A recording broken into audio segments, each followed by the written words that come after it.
Hey, what's going on, everybody? Justin here, and today I wanted to take a quick look at a comparison from the 2022 Mercedes F1 car to the 2025 full lineup of F1 cars. Now, this is a 3-year difference, and basically it's just going to be a quick comparison of what upgrades were made from 2022 to 2025.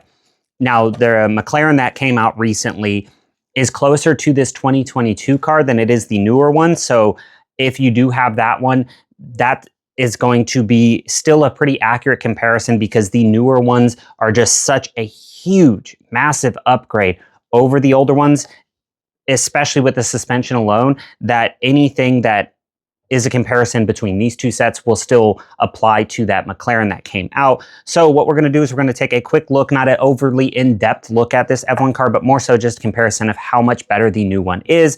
And please like and subscribe to this video, and let's go ahead and take a look.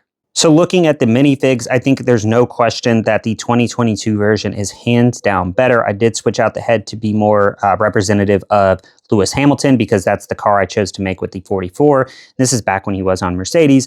But overall, the detailing and the printing on the torso and the legs is just a significant upgrade, especially on the back as well. So I don't think there's any question. I think the old one is better, but I do like that we're getting the printed helmet. So hands down, 22 minifig is better. As for the cars, I think you can already see a difference in length, and I think that's good because I think they were able to add in more detail. So you can see the newer car is significantly longer, probably about a ½ inch or so. The wheels, they had the wet tires on the older version. These are the soft slicks, but where it's a big upgrade is that the rear tires are the bigger tires over the front tires, so that alone already makes it that much better.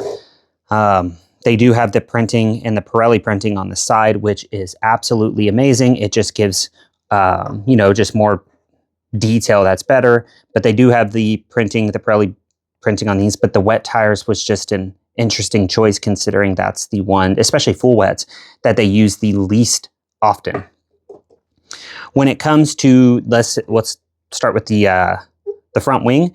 This one has more of an accurate shape than the old one. And not only that, when you're looking at the front wing, it does come up on the sides, even though it does use a lot of sticker pieces. It does come up, which helps with the airflow, which is very representative of how F1 cars look today, which as the old one shows, it's more so just brick built to the side. And there's not a lot of detailing. They just use one slope to kind of give it that detailing, whereas this, they just use there's just better piece usage. Moving back a little bit, you can see the suspension here has a kind of a specialized piece, which is just far better for representing suspension. And then they have the kind of airflow deflectors, which is just a newer thing in F1. So they don't have them on this car because they weren't using them then. This has only been around for about 2 years now. But that is far more, that's just very accurate as to how it looks today. The suspension on the older car, you can see it's just a Technic rod, which does not look good. And they use the same on the rear suspension. It's just not a good look. I think it's very plain. It's the same on the McLaren. That's pretty recent. On the back, you can't really see suspension work that's in there, but it's better than just the gray Technic rod that sticks out. So I do appreciate that. Moving on to the nose cone, it's a pretty simple build. On here, it kind of levels out flat, which doesn't really look accurate. I get why they did it because they just use this one slope piece and then the little tile. But on the new one, they use a more accurate piece and then the cheese slope, which gives it a much more accurate sloping design and nose cone. And this is printed on this set along with the back for the air intake. That is all printed, which is absolutely nice. Going towards the side pods, this year of Mercedes did do the zero side pods, but they didn't just curve to the side like that. They did curve and down to the side. So it was kind of like a very natural looking pattern, but I do like that they did go with the zero side pods because that's what Mercedes did. But nonetheless, the side pods don't look great because they're very blocky, as you can see here. Whereas on the new one, they have all of this area for the air to flow through. It does curve down and slope, which is just very representative of how F1 cars look today. So I think that's just an amazing job, an amazing upgrade. Next, with the floor, the older one, they just decided to go with just a pretty simple floor, just to show it being flat, but there's no aerodynamics in that. It's just a flat floor. Whereas on the new one, you can see there's just so many more angles. There's a whole gap here for the airflow to come through underneath the side pod, going out the back. The way that the airflow does come in here, I can't remember what the names of those are, but very, very accurate. Overall, fantastic job.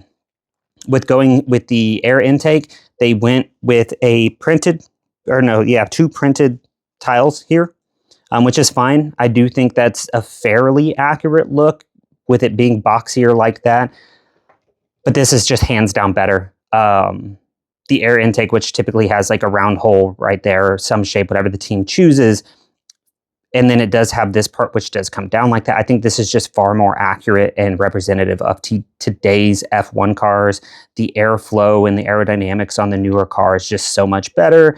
And then moving back to the rear wing, no question, this is a better rear wing. It uses one solid piece. It does have a sticker that comes across the back, but it is just one solid piece that gives it a far more accurate look than the older one. The only thing it doesn't represent is DRS, which is when the wing kind of flips open to reduce drag. On the older one, you can see, I guess you can technically say that maybe kind of represents DRS, but this is far more boxy, smaller looking. I don't know, it just does not look nearly as good. I do like that they added some things in for detailing, but overall, when you compare it to the new one, this is hands down better. The diffuser on the back is much, much better, and the brake lights for harvesting energy. All of this is just fantastic. I think, without a doubt, this is a massive upgrade. I don't think it's a downgrade anywhere. The suspension, the front wing, the rear wing, the aerodynamics, the side pods, the air intake, everything about this is just better. Not only that, it's a wider car, it's a longer car. This just looks far closer to what a die-cast car looks like. And for under $30, I think it's pretty good. It will go on sale for sure, like most Speed Champions do. But if you are an F1 fan, you can, I think, objectively see that the Red Bull car is better. Again, the only downgrade, I think, from the Mercedes to the Red Bull comes back to the minifigs. And again, that's just that this is just printed so well and so much better. And not only that, you get leg printing. I don't know what they were doing. They raised the price, but oh well. The Mercedes only comes in the 2-pack, but I would guesstimate that this uses about 50 pieces more or so.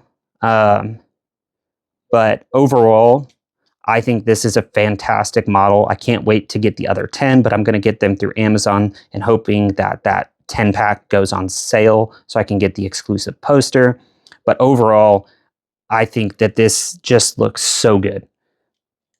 So yeah, that's basically a comparison of the upgrades between the old ones and the new ones on how they look today. This is a 3-year time gap. This came out in March 2022. This is March 2025.